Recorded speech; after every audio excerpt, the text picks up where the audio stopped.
Hi mga loves! So today is may biglaan nga pala kaming exam ngayon. So ngayon mga loves is magtagalog voice over tayo.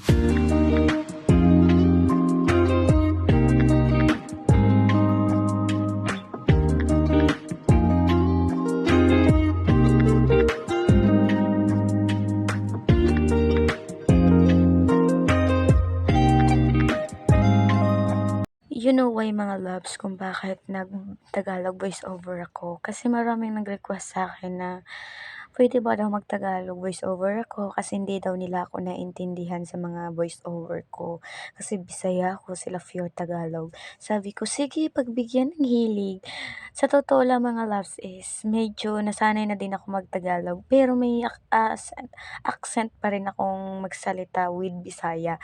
Kasi syempre proud ako sa mga Bisaya, 'di ba mga loves? So, ngayon mga loves is bigla ang exam kami ngayon dahil pagkatapos ng duty namin is may exam pala kami. Hindi ko know na may exam pala kami pagtapos ng duty namin. So, chill-chill lang ako that time. Dun nalaman ko my loves na may exam pala kami kundi hindi ako chinat ng kagrupo ko na may exam kami. Iwan ko lang my loves hindi ata ako maka-exam that time na hindi sana ako nandito ngayon na mag-e-exam. Sa awa ng Diyos, na-know ko na may exam pala kami kahit wala akong study mga loves.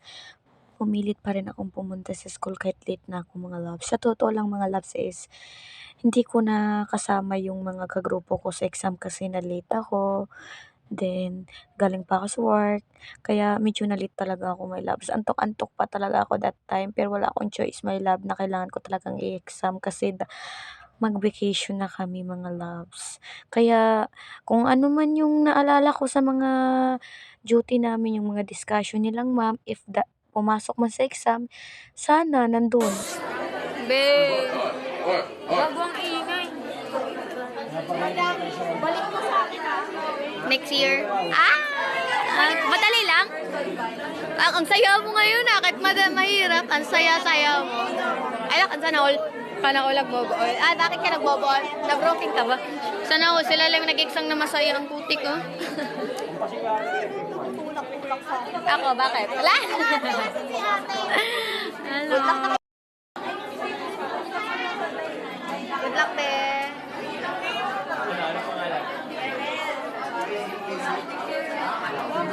Lagay ko sa akin naman 180. Dati ko nilagay.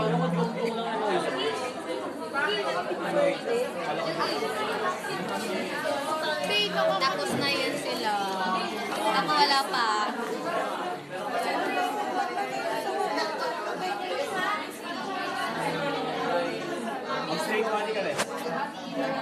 Sweet sila. Great. Kumusta ang exam? Nakakatuyo. Kumusta ang exam? Oy, kumusta ang exam? Nakakatuyo. Alam, bilang cute talaga ng ganda ng mata mo. Diyos ko pa. Uy, ikaw naman, kumusta yung exam mo, be? Kayang-kaya naman. Alam kong masaya ka ngayon. Uy, sana ulan. Alam kong nakamove ka na. Kaya Move on masaya na ka tayo. na. Once I step out, there is no turning back. Oh, Ay, English. English. Dugo. Tuloy na tayo, be. Nababagsak na tayo nito. So ngayon mga loves is pumasok na kami sa room kasi mag-start na yung exam namin. So nakisit in lang po ako sa group sa mga group 4 other group mga loves kasi late na talaga ako. Buti na lang pinagbigyan ako ng chance ni ma'am na mag-exam mga loves. Kaya thanks God. Mabait yung nag-assess sa amin that time. So ayun, sabi ko, ang seryoso talaga ng mga kasama kong mga loves. Samantalang ako tamang-tamang chill lang. Wala talaga akong pake sa anumang exam na yan mga loves kasi wala na talaga akong choice kundi accept the truth na wala ka talagang strategy. Charot. Daming nagtatanong sa akin mga loves na madali or mahirap ba yung nursing? Para sa akin, mahirap siya, lalo na working student ako. Pero kung talagang mahal mo yung kurso na yan or love mo talaga yung maging nursing soon, gusto mo talaga, wala namang mahirap pag pangarap mo talaga yung course na yan mga loves. Kaya Minsan kasi may mga subject talaga ako na nahirapan ako, minsan may mga subject ako na hindi ako nahihirapan, gano'n lang talaga yung situation mga loves. Kung talagang gusto mo talaga yung course na 'yan, magtiyaga ka, paghirapan mo talaga na makamit yun mga loves. Kasi mga loves, wala naman talagang madali sa college. Lahat naman ata ng kurso mahirap. Kaya lalo na 'pag money problems tayo, nahirapan talaga tayo sa college mga loves. Kasi no permit, no exam, mga gano'n. No down payment, no exam. Gano'n yung sa college 'di ba mga loves. So mahirap talaga siya as in.